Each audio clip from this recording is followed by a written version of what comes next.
This is Varanasi, one of the world's oldest living cities, revered as the spiritual capital of India and sacred to millions along the banks of River Ganga. There are places in the world that change you, not because of what you see, but because what you understand there. Places where life and death exist side by side. And sometimes in those places, you meet people who quietly carry realities most of us cannot even begin to imagine. Today, I want to share one conversation that stayed with me and changed how I understood human emotions. Let me begin this video by sharing with you something. A few years ago, I visited the Manikarnika Ghat in Varanasi. For those who have been there, you should know that it's not just a place, it's an experience. The fire never stops burning. Life continues around death. People come with intensive grief, rituals, prayers, acceptance. One evening, I was sitting there quietly observing everything. It was such an intense feeling to sit near the ghat and just observe. And I happened to look around and I saw a little boy. He must be around 12 years. He was sitting next to me and I started speaking with that boy who worked there.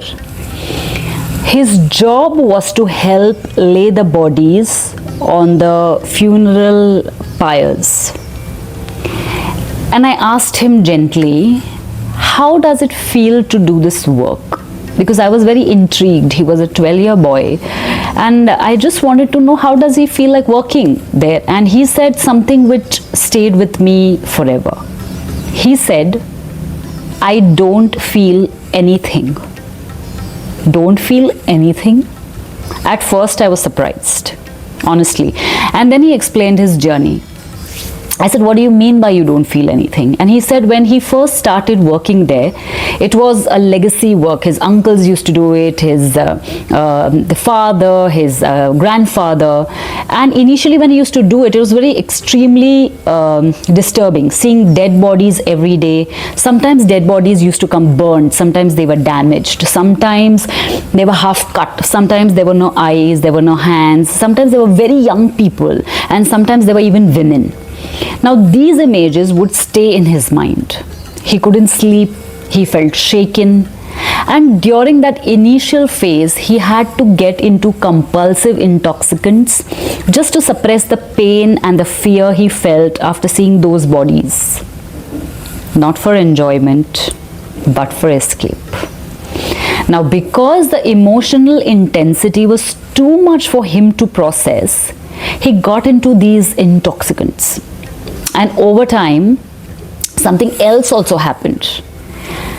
His body and his mind and his feelings became absolutely numb. He said, now I know it's my job. If I keep feeling everything, I won't be able to do it. So the mind did what it often does to survive. It reduced the feeling.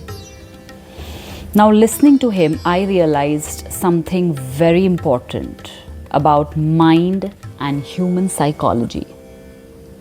We often think people who appear emotionally distant are insensitive, but sometimes they are protecting themselves from overload. The human brain has an incredible survival mechanism. When something becomes too overwhelming, it creates a distance. It reduces emotional intensity.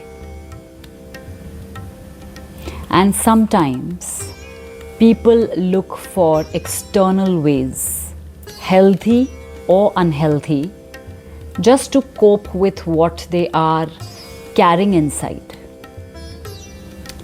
That boy was not heartless. He didn't become heartless. He didn't become cold or numb. He was just adapting to a reality most of us would never be able to handle. After hearing his story, I had a deeper reflection. That particular conversation with the boy changed how I see people.